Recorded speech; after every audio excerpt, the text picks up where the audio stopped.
when Sam Walton opened the first Walmart in Rogers, Arkansas in 1962.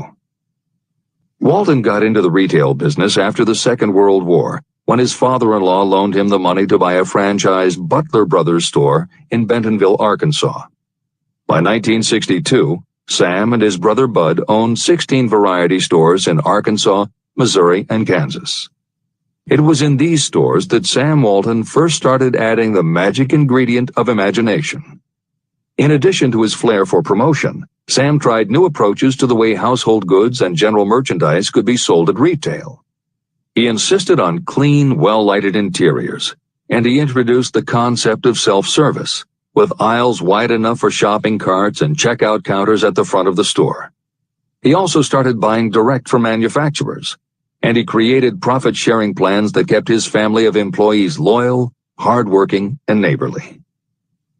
In 1962, he incorporated those and other imaginative ideas when he opened his first store that he called Walmart. The basic magic was that he sold brand-name merchandise at discount prices. But there was also magic in the way he kept a friendly hometown feel to his store, even though it was what is now called a big box store. Sam Walton's Walmart store was a success, so he just kept building and opening more of them. First in small towns and rural areas, then in larger towns, then big cities, and it wasn't long before he had a national chain. By 1992, when Sam Walton died, there were more than 1,700 Walmart stores. It was the biggest retailer in the country. It employed more than 600,000 people, and Sam Walton was the richest man in America. In 2003, the stores numbered more than 3,200 in the U.S. and more than 1,100 in foreign countries. The company employed more than 1,300,000 people worldwide and served more than 1 million customers a week. Along the way, Woolworths and other older retailers such as Kresge's tried to get on the bandwagon with their Woolco and Kmart stores, but they couldn't seem to get it right. They had given up their old five-and-dime identity to become higher-priced general retailers, and when Walmart came along and redefined that part of the market, the others seemed to have run out of the kind of imagination they'd had in the beginning. Now, here's the twist to the story. David Gold was running a liquor store that he had inherited from his father. He noticed that whenever he put out a display of goods priced at 98 cents or $1, the goods would sell okay.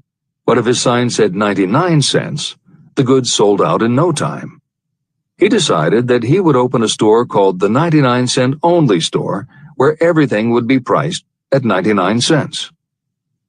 Sound familiar? Frank Woolworth's imaginative idea from 1879, which had been dropped at his namesake chain by the 1940s and 1950s, had just gotten a fresh shot of imagination from David Gold in 1982. As usual, friends and family told him he was crazy, but David Gold went out to find suppliers who would sell him discontinued merchandise or overproduced products at a price low enough that he could offer them to the public at 99 cents. He found them.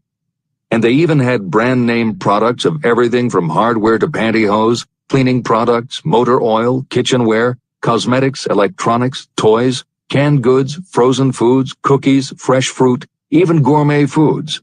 More than 5,000 items that he could sell for 99 cents and still make a profit.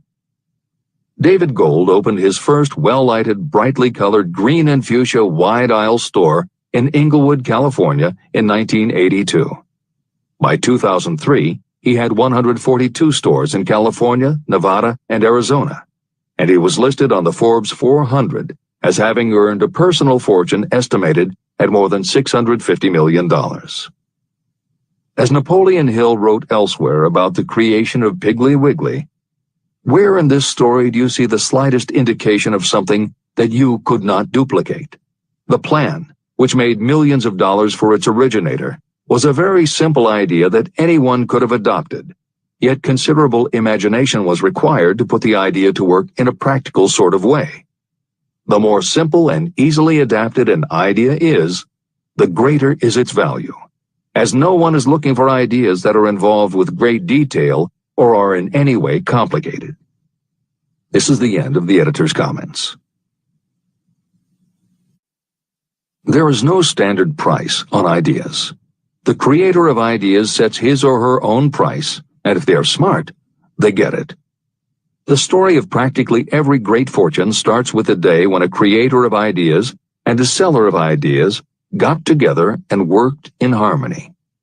Carnegie surrounded himself with men who could do what he could not do, men who created ideas and men who put ideas into operation, and that was what made him and the others fabulously rich. Millions of people go through life hoping for favorable breaks. Perhaps a favorable break can get you an opportunity, but the safest plan is not to depend upon luck. It was a favorable break that gave me the biggest opportunity of my life, but more than 20 years of determined effort had to be devoted to that opportunity before it became an asset. The break consisted of my good fortune in meeting and gaining the cooperation of Andrew Carnegie. On that occasion, Carnegie planted in my mind the idea of organizing the principles of achievement into a philosophy of success. Millions of people have profited by the discoveries made in the years of research, and fortunes have been accumulated through the application of the philosophy. The beginning was simple. It was an idea that anyone might have developed. The favorable break came through Carnegie. But what about the determination, definiteness of purpose, and the desire to attain the goal, and the persistent effort of all those years of research? It was no ordinary desire that survived disappointment, discouragement, temporary defeat, criticism, and the constant reminding that I was wasting my time. It was a burning desire, an obsession. When the idea was first planted in my mind by Mr. Carnegie, it was coaxed, nursed, and enticed to remain alive. Gradually, the idea became a giant under its own power, and it coaxed, nursed, and drove me. Ideas are like that. First, you give life and action and guidance to ideas. Then they take on a power of their own and sweep aside all opposition. Ideas are intangible forces, but they have more power than the physical brains that give birth to them. They have the power to live on after the brain that creates them has returned to dust. Tell the world what you intend to do, but first, show it. Chapter 8.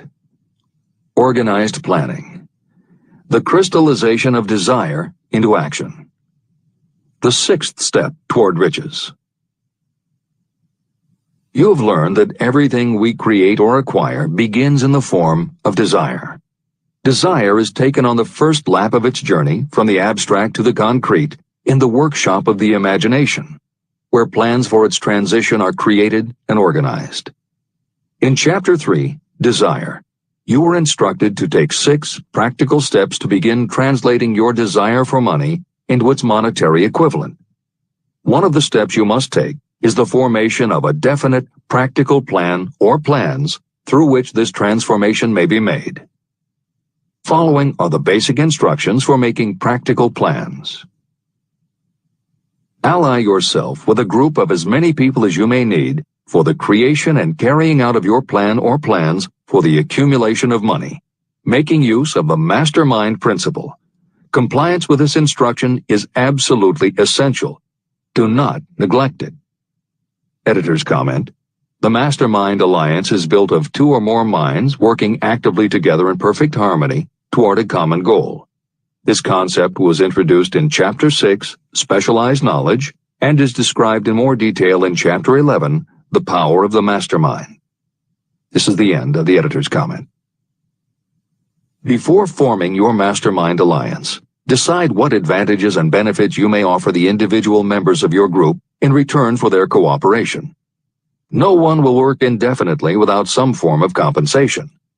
No intelligent person should request or expect another to work without adequate compensation, although this may not always be in the form of money. Arrange to meet with the members of your mastermind group at least twice a week, and more often if possible, until you have jointly perfected the necessary plan or plans for the accumulation of money. Maintain perfect harmony between yourself and every member of your mastermind group. If you fail to carry out this instruction to the letter, you may expect to meet with failure. The mastermind principle cannot work where perfect harmony does not prevail. Keep in mind these facts. You're engaged in an undertaking of major importance to you. To be sure of success, you must have plans that are faultless. You must have the advantage of the experience, education, native ability, and imagination of other minds. This is the way it has been done by every person who has accumulated a great fortune. No individual has sufficient experience, education, natural ability, and knowledge to ensure the accumulation of a great fortune without the cooperation of other people. Every plan you adopt for making money should be the joint creation of yourself and every other member of your mastermind group. You may originate your own plans, either in whole or in part, but see that those plans are checked and approved by the members of your mastermind alliance. If your first plan fails, try another. If the first plan that you adopt does not work successfully, replace it with a new plan. If this new plan fails to work, replace it with still another, and so on, until you find a plan that does work. Right here's the point at which the majority of people meet with failure, because of their lack of persistence in creating new plans to take the place of those that fail. The most intelligent person living cannot succeed in accumulating money, or in any other undertaking, without plans that are practical and workable. Just keep this fact in mind, and remember when your plans fail that temporary defeat is not permanent failure. It may only mean that your plans have not been sound. Build other plans. Start all over again. Temporary defeat should mean only one thing: the certain knowledge that there is something wrong with your plan. Millions of people go through life in misery and poverty because they lack a sound plan through which to accumulate a fortune. Your achievement can only be as good as the plans you make. You are never whipped until you quit in your own mind. James J. Hill, who was the greatest railroad builder of them all, met with temporary defeat when he first tried to raise the capital needed to build the Great Northern Railroad from the east to the west. But he turned defeat into victory through new plans. Henry Ford met with temporary defeat not only at the beginning of his automobile career, but even after he had gone a long way toward the top. But he, too, created new plans and went marching on to financial victory.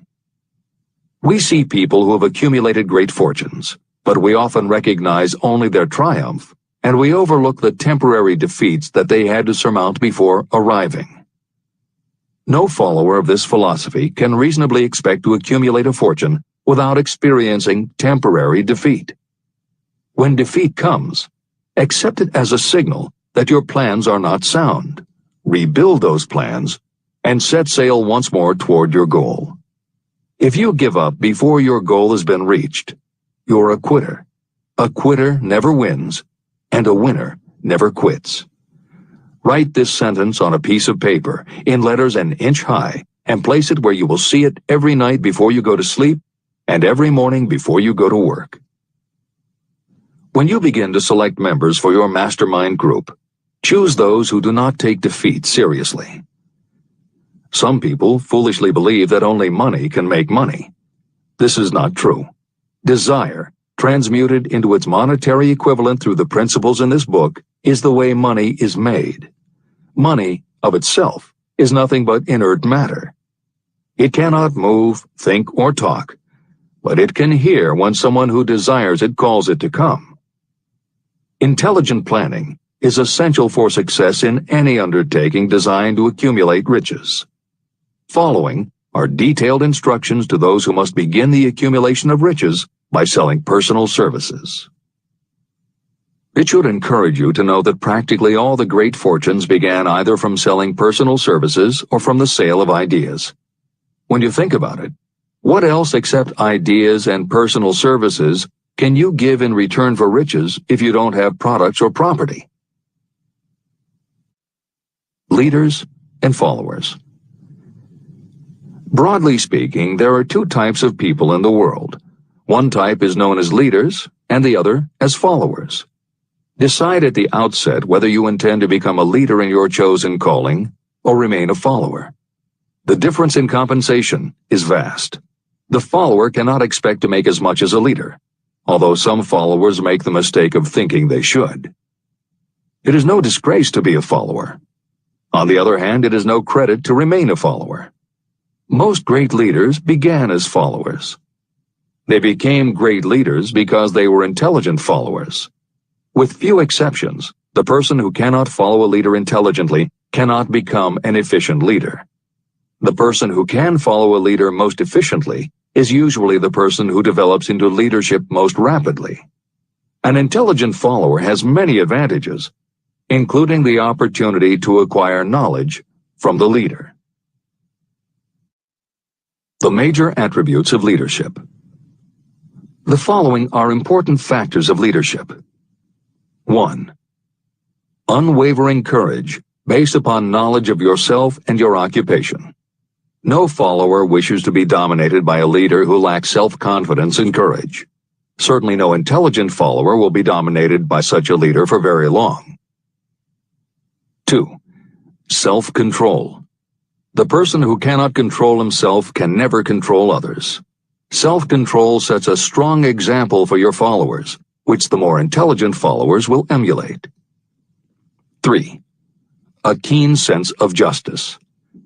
Without a sense of fairness and justice, no leader can command and retain the respect of their followers. 4. Definiteness of decision. Those who waver in decisions show that they are not sure of themselves and therefore cannot lead others successfully. 5. Definiteness of plans. Successful leaders must plan their work and work their plans. Leaders who move by guesswork, without practical definite plans, are like a ship without a rudder. Sooner or later, they will land on the rocks. 6. The habit of doing more than paid for. One of the penalties of leadership is the necessity of the leaders to willingly do more than they require of their followers. 7. A pleasing personality. Leadership calls for respect. Followers will not respect a leader who does not grade high on all of the factors of a pleasing personality. 8. Sympathy and understanding. Successful leaders must be in sympathy with their followers. Moreover, they must understand them and their problems. 9. Mastery of detail. Successful leadership calls for mastery of the details of the leader's position. 10. Willingness to assume full responsibility. Successful leaders must be willing to assume responsibility for the mistakes and the shortcomings of their followers. If a leader tries to shift this responsibility, that leader will not remain the leader. If one of your followers makes a mistake or is incompetent, you must consider that it is you who failed. 11. Cooperation. The successful leader must understand and apply the principle of cooperative effort and be able to induce followers to do the same. Leadership calls for power, and power calls for cooperation. There are two forms of leadership. The first, and by far the most effective, is leadership by consent of and with the sympathy of the followers. The second is leadership by force, without the consent and sympathy of the followers. History is filled with evidences that leadership by force cannot endure. The downfall and disappearance of dictators and kings is significant. It means that people will not follow forced leadership indefinitely. Napoleon, Mussolini, Hitler were examples of leadership by force. Their leadership passed. Editor's comment. The following may also be added to the list: Idi Amin, Francisco Franco, Saddam Hussein, Ferdinand Marcos, Slobodan Milosevic, Juan Perón, General Augusto Pinochet, Pol Pot, General Suharto, the Taliban leaders in Afghanistan, Marshal Josip Broz Tito, Joseph Stalin, and subsequent leaders of the Soviet Union, East Germany, and the other countries in the Communist bloc. This is the end of the editor's comment. Those that remain see their power eroding and slipping away. Leadership by consent of the followers is the only leadership that can endure. People may follow forced leadership temporarily, but they will not do so willingly. Successful leaders will embrace the 11 factors of leadership described in this chapter, as well as some other factors. Those who make these attributes the basis of their leadership will find abundant opportunity to lead in any walk of life. The 10 major causes of failure in leadership. The following are the major faults of leaders who fail. It is just as essential for you to know what not to do as it is to know what to do. 1. Inability to organize details. Efficient leadership calls for the ability to organize and master details. No genuine leader is ever too busy to do anything that may be required in the capacity as leader, whether a leader or follower. When you admit that you are too busy to change your plans or to give attention to any emergency, you are admitting your inefficiency. The successful leader must be the master of all details connected with the position. That means, of course, that you must acquire the habit of relegating details to capable lieutenants. 2. Unwillingness to render humble service. Truly great leaders are willing, when occasion demands, to perform any sort of labor that they would ask another to perform. The greatest among ye shall be the servant of all is a truth that all able leaders observe and respect. 3. Expectation of pay for what they know, instead of what they do with what they know. The world does not pay you for what you know, it pays you for what you do, or what you induce others to do. 4. Fear of competition from followers. Leaders who fear that one of their followers may take their position are practically sure to realize that fear sooner or later. Able leaders train understudies to whom they may delegate any of the details of their position. Only in this way can leaders multiply themselves and be at many places and give attention to many things at one time. It is an eternal truth that leaders receive more pay for their ability to get others to perform than they could possibly earn by their own efforts. An efficient leader may, through knowledge of the job and a magnetic personality, greatly increase the efficiency of others and get them to render more service and better service than they could render without the leader's guidance. 5. Lack of imagination. Without imagination, the leader is incapable of meeting emergencies or of creating plans by which to guide followers efficiently. 6. Selfishness.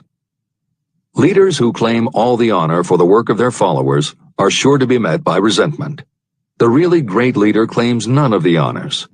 Great leaders are content to see the honors, when there are any, go to their followers, because the great leaders know that most people will work harder for commendation and recognition than they will for money alone. 7. Intemperance. Followers do not respect an intemperate leader. Moreover, intemperance in any form destroys the endurance and the vitality of those who indulge in it.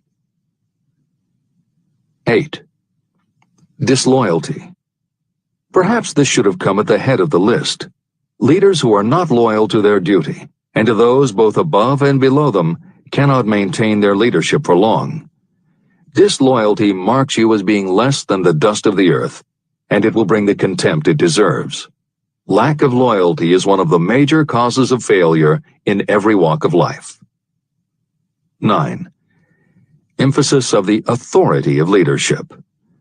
The efficient leader leads by encouraging, and not by trying to instill fear in the hearts of those who follow. Leaders who try to impress their followers with their authority come within the category of leadership through force. If you are a real leader, you will have no need to advertise that fact. It is apparent in your conduct, by your sympathy, understanding, fairness, and a demonstration that you know your job. 10. Emphasis of title. Competent leaders require no title to give them the respect of their followers. Leaders who make too much of their titles generally have little else to emphasize. The doors to the office of the real leader are open to all and free from formality or ostentation. These are among the most common causes of failure in leadership. Any one of these faults is sufficient to cause failure. Study the list carefully if you aspire to leadership, and make sure that you are free of these faults. Editor's comment. Warren Bennis, a professor who teaches management and organization, said, "A manager is someone who does things right. A leader is someone who does the right thing." Admiral Grace Hopper was the ranking female Navy officer. You manage things. You lead people. This is the end of the editor's comment.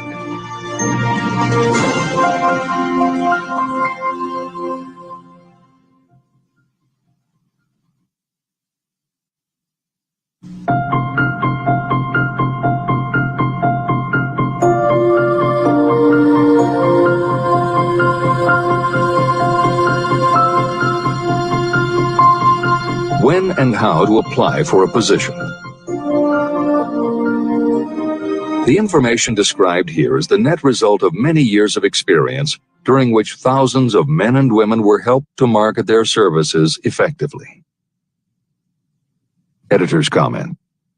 The Internet, email, and faxed resumes have radically changed the way employers search for new employees and the way that most people apply for jobs. However, Think and Grow Rich was never intended for most people. It was written for those who want to stand out. If you are such a person, the editors of this revised and updated edition strongly advise that you give serious thought to each of the following suggestions about how to apply for a position and how to prepare a resume. If you are tempted to think the suggestions are too obvious, simplistic, or out of date, we assure you they are not. In those instances where it is appropriate to update the material, we have added commentary. This is the end of the editor's comment. 1. Employment agencies. Care must be taken to select only reputable companies that can show adequate records of achievement of satisfactory results. Editor's comment. As anyone in the job market knows, today employment agencies range from companies that supply temporary office help to headhunters who connect high-level executives with companies seeking experienced management talent. If you are seeking a mid to upper-level position, the old adage that you get what you pay for is particularly true. This is the end of the editor's comment. 2. Advertising in newspapers, trade journals, magazines. Classified advertising may produce satisfactory results for those applying for entry-level, clerical, or salaried positions. For those seeking executive positions, a well-written and well-designed display ad, though more expensive, may be more desirable. The copy should be prepared by an expert who understands how to inject sufficient selling qualities to produce replies. Editor's comment. For individuals, the display ad approach is not very common in the contemporary job market. But for that reason, if you are sure of the position you want, a well-written and well-designed ad selling yourself and placed in the right trade paper or industry journal might be just the thing to get the attention you want. However, if you attempt this approach, be prepared that it will be an expensive experiment. In effect, you will have gone into the advertising business, and it is a rule of thumb in advertising that a single ad rarely sells anything. It usually requires multiple exposures before the buyer, the potential employer, is motivated to buy, hire, a product, you. This is the end of the editor's comment. 3. Personal letters of application.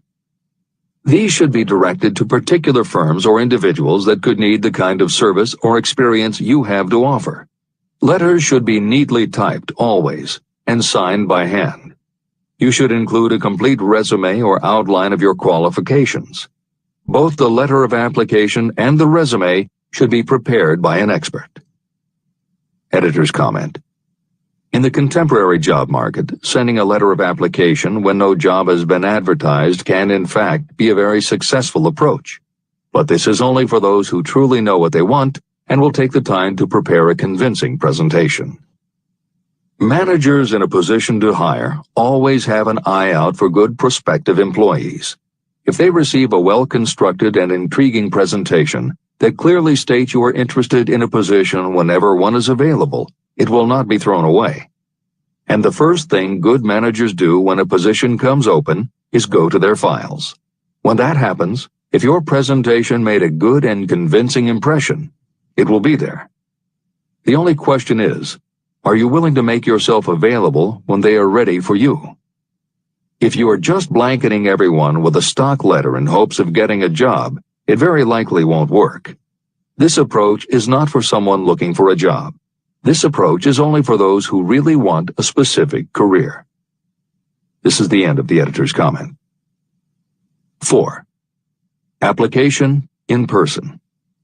In some instances, it may be more effective if the applicant personally offers his or her services to prospective employers, in which event a complete written statement of qualifications for the position should be presented, as prospective employers will often wish to discuss your record with associates. Editor's comment. Asking for an interview when no job has been advertised is an even stronger statement that you know what you want and you are serious about working in a particular industry. If you pursue this approach, keep in mind that you are asking someone to give you their time. Some managers will not be receptive because it does not fit into their company's business practice, and some managers will just find it an annoyance. This approach will work for you only if you are confident that you can make an outstanding impression in person. If you make a strong, positive impression, it will be remembered when an opening is available. This is the end of the editor's comment. 5. Application through personal acquaintances. When possible, the applicant should approach prospective employers through some mutual acquaintance. This method is particularly advantageous in the case of those who seek executive connections and do not wish to appear to be peddling themselves. Information to be supplied in a written resume.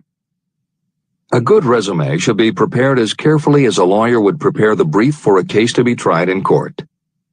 Unless the applicant is experienced in the preparation of such briefs, an expert should be consulted for this purpose. When successful businesses want to advertise, they hire specialists who understand the psychology of advertising to sell their products. If you are selling your personal services, you should do the same. Editor's comment. The job market in America has never been as bad as it was when Napoleon Hill wrote the preceding paragraph. Because of the Great Depression, many adults had never had any kind of steady job, let alone sought a career position, and there were few places to learn how to do it.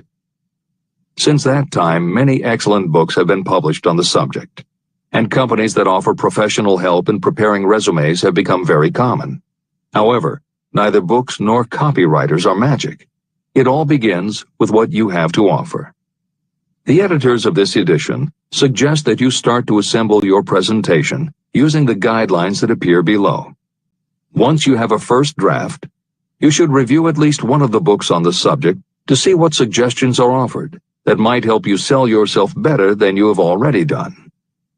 Then, depending how satisfied you are, you might also want to seek advice from a professional who specializes in such presentations. We offer 2 notes of caution. First, make sure that your presentation does not look like something turned out by a resume mill. Having received many resumes over the years, the editors warn you that some professionals use the same stock phrases, buzzwords, and formats for every client, and this can be a dead giveaway that someone else prepared your resume, or that you have simply copied from a book. Your intention should be to make yours stand out. The second word of caution is, don't go overboard in trying to stand out. There is a balance between catching an employer's attention and looking like you are trying too hard. For instance, if you are a New York marketing executive applying to a Los Angeles company, sending your application with a bag of fresh bagels by next morning FedEx would probably make a good impression, whereas sending a dartboard with your picture in the center might be viewed as just a little too cute and a little too much. Clever is good, but professional is a must. Never be so clever that you don't look professional. Following are a set of guidelines for preparing your resume.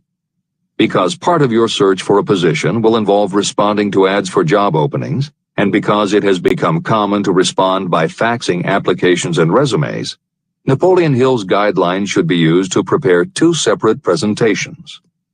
As Hill suggests below, you should prepare an elaborate presentation to be used when mailed or presented in person. But you should also prepare a second, shorter version that is designed specifically to be faxed. Take care to make your fax version complete and interesting, but it should be no more than 3 pages. The following information should appear in your presentation. 1. Education. State briefly but definitely what schooling you've had and in what subjects you specialized in school, giving the reasons for that specialization. Editor's comments. Never exaggerate. This is very serious advice, and it applies not only to education, but also the next 2 categories, experience and references. Smart employers will check in all 3 areas. Labor laws have become so demanding that employers filling responsible positions are very cautious about whom they hire in the first place. There are rules about such things as the difference between salaried and hourly employment, sexual harassment, what constitutes grounds for dismissal, what questions can and cannot be asked in job interviews, and a host of other things that leave the employer open to potential lawsuits. Consequently,